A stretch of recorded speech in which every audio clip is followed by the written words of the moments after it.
Rick Pitino, what can you say? What I could say is what he told the crowd tonight inside Madison Square Garden, Jeff Goodman.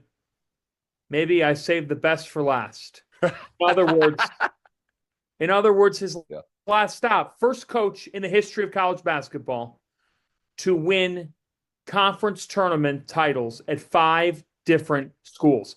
I'm convinced he could go on Mars, get 30 teams to fly into outer space and play him, and he'd find a way to win some league title out there.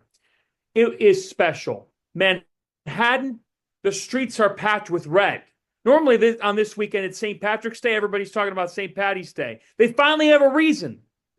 They finally have a reason to return to college basketball and return to St. John's. This man, in not even 2 years, took this program to where, as you well know, because you've been covering the sport for a long time and you've been covering it long enough to know the hype train that is the offseason, the poor coaching hires, the dysfunction that has been St. John's University. Tonight, Jeff Goodman, in front of 16,000, 17,000, Creighton had, I'll say 2,000, 2,500. The MSG staffers looked at me and said, I never thought this would happen again. Crazy. I mean, think about this, man. The last time they were truly relevant, like at the highest level of this relevance, I was 14 years old. I was 14. I'm old. I'm old, fan, as we know. I may not act old, but I am old. I was 14 years old in 1980. What do you remember about that? I mean, I remember going to the Connie Forum. You do. Like my dad taking me to the Connie Forum for all BC. BC was really good back then, believe it or not, really good.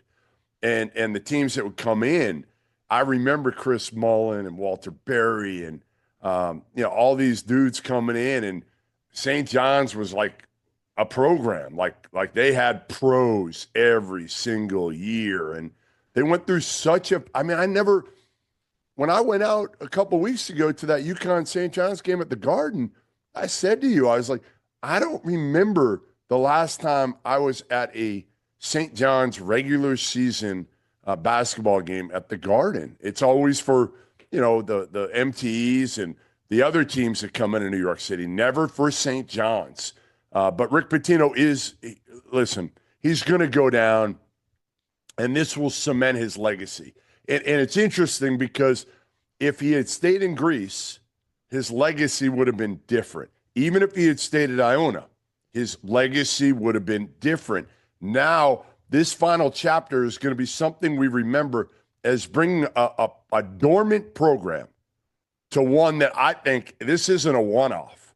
This is going to be next year, the year. Rick Pitino is what, 72? 72? 73. 73. How old does Rick Pitino act, Vanna? 45. Yes. Like he could go 72. He is 72. He'll be 73 heading into next year. Health provided, Rick Pitino could go 5 more years easy, and it wouldn't shock me one bit. So, all right, you set the scene a little bit for us and how insane it was outside the arena, inside the arena. I mean, everywhere. It's just crazy. On the court. I mean, yeah, Creighton's not that good. Let's be honest. What Greg McDermott has done is kind of magic in a way after losing Pop Isaacs. We talked about it last night. Can this St. John's team do real damage? Not just get to the second weekend. Could they do real damage, or is their shooting just not good enough? Well, tonight, they only scored 25 points in the first half. They played a D-level half. And they were only down 3 because their defense just does not waver.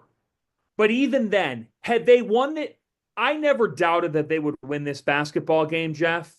But there's the way that they won the last 2 that makes me believe they can do damage, particularly this one. I mean, last night against Marquette was also huge, but Zuby Ejiofor exposed a Marquette frontcourt that doesn't have a true 5-man that can guard him.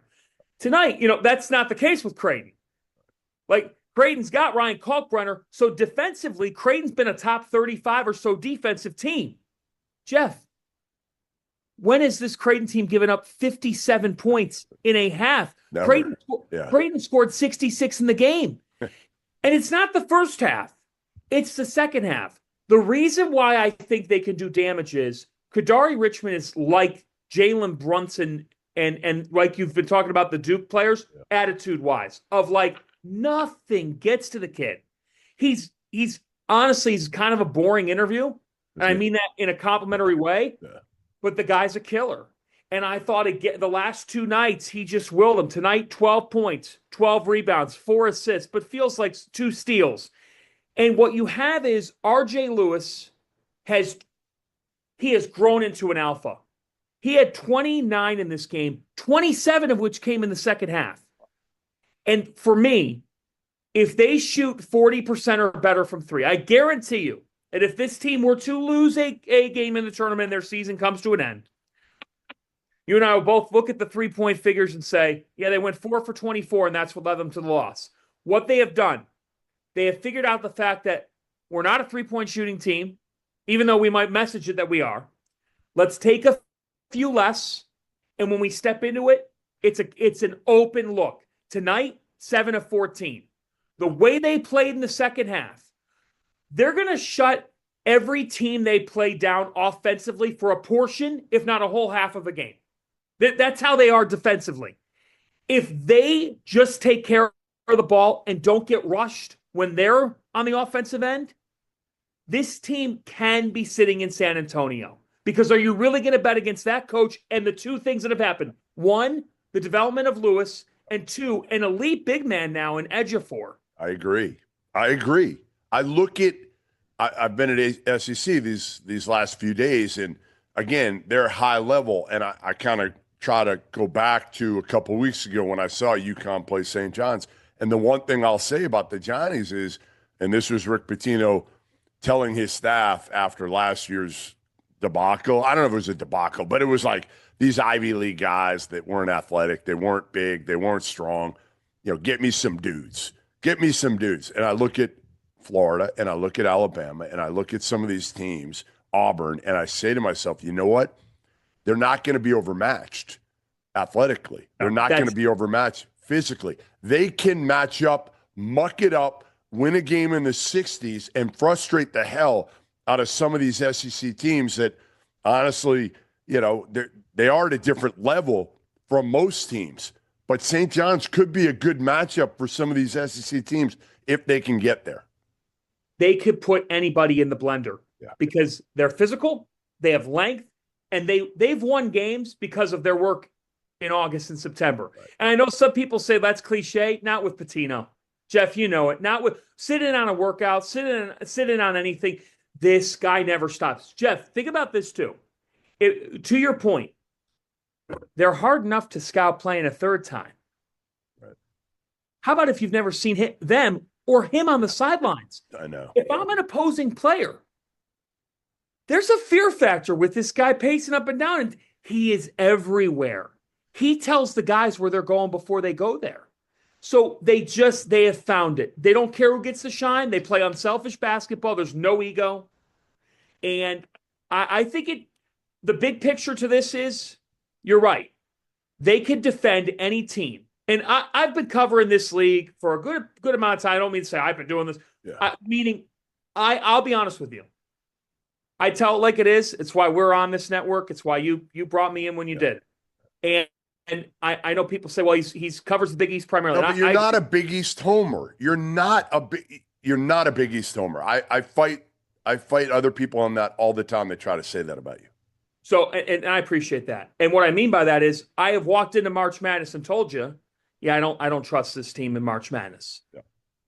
I trusted last year Connecticut, Villanova in 16 and 18, because how could you not? Right.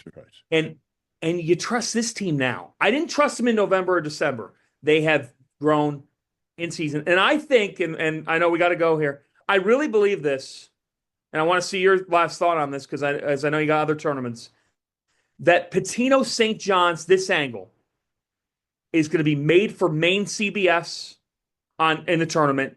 And I think it's the best coaching storyline heading into the tournament.